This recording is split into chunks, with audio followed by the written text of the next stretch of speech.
ಒಮ್ಮೆ ಗಣೇಶ ಇಲಿಯ ಮೇಲೆ ಸಂಚಾರ ಮಾಡುತ್ತಾ ಚಂದ್ರಲೋಕಕ್ಕೆ ಬರುತ್ತಾನೆ. ಚಂದ್ರನು ಸರ್ವಾಂಗ ಸುಂದರ.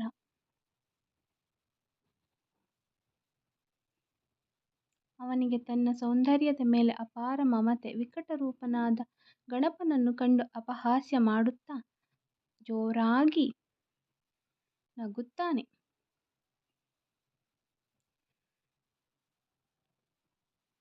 ಗಣಪನಿಗೆ ಅಪಮಾನವಾಗುತ್ತದೆ. ಚಂದ್ರನಿಗೆ ಹೀಗೆ ಶಾಪ ನೀಡುತ್ತಾನೆ.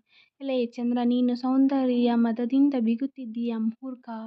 ಅದಕ್ಕೆ ತಕ್ಕ ಫಲವನ್ನು ಅನುಭವಿಸು. ನಿನ್ನೆಲ್ಲ ಗರ್ವ ಅಜ್ಞಾನಕ್ಕೆ ಕಾರಣವಾದ ಸೌಂದರ್ಯ ಕುಂದಿ ಹೋಗಲಿ. ಭಾದ್ರಪದ ಶುದ್ಧ ಚೌತಿಯಂದು ನಿನ್ನನ್ನು ನೋಡುವವರು ಅಪವಾದಕ್ಕೆ ಗುರಿಯಾಗಲಿ ಎಂದು ಶಪಿಸುತ್ತಾನೆ. ಶಾಪಗ್ರಸ್ತನಾದ ಕೂಡಲೇ ಚಂದ್ರನ ಅಹಂಕಾರ ಇಳಿದು ಹೋಗುತ್ತದೆ. ಅವನಿಗೆ ತನ್ನ ತಪ್ಪಿನ ಅರಿವಾಗುತ್ತದೆ. ಗಣೇಶನ ಮುಂದೆ ಭಯ ಭಕ್ತಿಗಳಿಂದ ಕೈಮುಗಿದು ನಿಂತು, ಸ್ವಾಮಿ, ನನ್ನ ಅಜ್ಞಾನವನ್ನು ಕ್ಷಮಿಸಿಬಿಡು. ನನಗೆ ಕೊಟ್ಟ ಶಾಪವನ್ನು ಹಿಂತೆಗೆದುಕೊಂಡು ಉದ್ಧರಿಸು ಎಂದು ಬೇಡಿಕೊಳ್ಳುತ್ತಾನೆ. ಗಣೇಶ ಚಂದ್ರನನ್ನು